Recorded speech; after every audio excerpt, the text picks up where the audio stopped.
Right, medical matters now. Spinal injuries are always a worry. In the very worst cases, the afflicted person not only suffers total paralysis, but as in the recent case of the actor Christopher Reeve, can't even breathe without assistance. Now, this was the plight of one young woman until a British medical team gave her a new lease of life. And here's how they did it. Each year, road accidents in Britain claim the lives of more than 3,500 people. Another 300,000 are maimed and injured. Tragically, one of the most common injuries is a broken neck. When that happens, it's not just paralysis that many victims face. When someone breaks the neck and also has a spinal cord injury, most people don't recognize that quite apart from the paralysis, they also lose the ability to breathe. This is mainly because most of us take breathing for granted. It is something which the body does on its own. Indeed, we do it automatically. How? Well, first, special sensors in the brain send messages down the spinal cord to the phrenic nerves, which are attached to the diaphragm.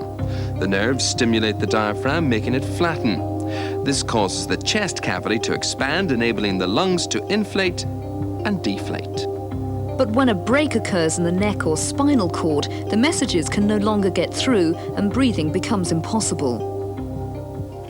In the past, the only way many patients could survive was in an iron lung or connected by plastic tubes to a ventilator.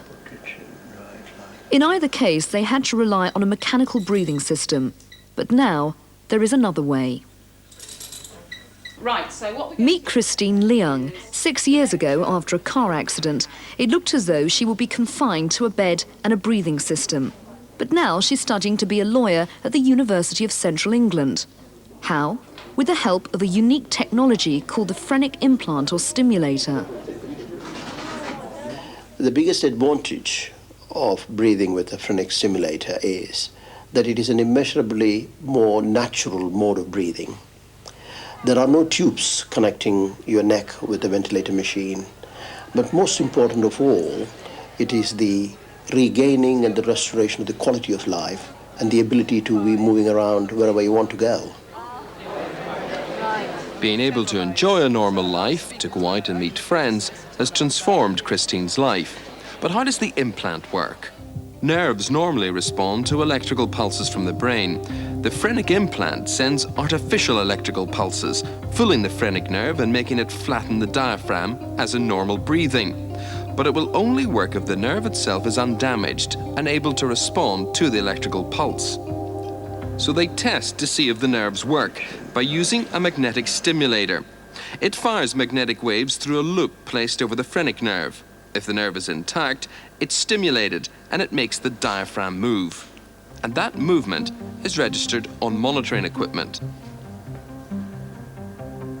Once it's clear that the nerve is intact, the implant is inserted in a 2-hour operation.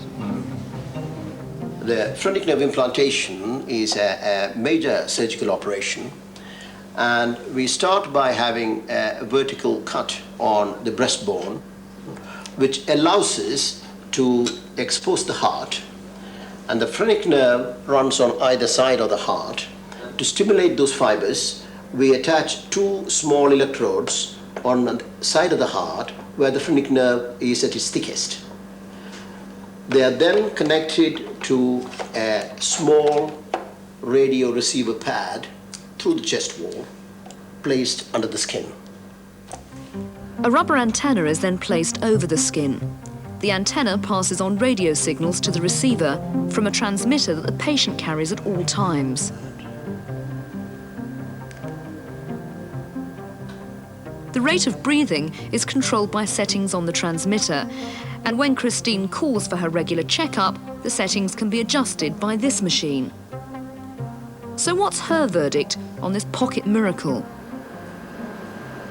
The breathing implant have changed my life in many ways. It have given me greater mobility so that I can go out far more,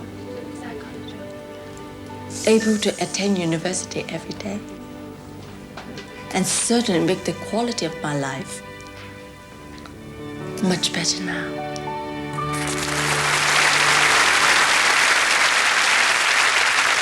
Now, some people fancy making progress.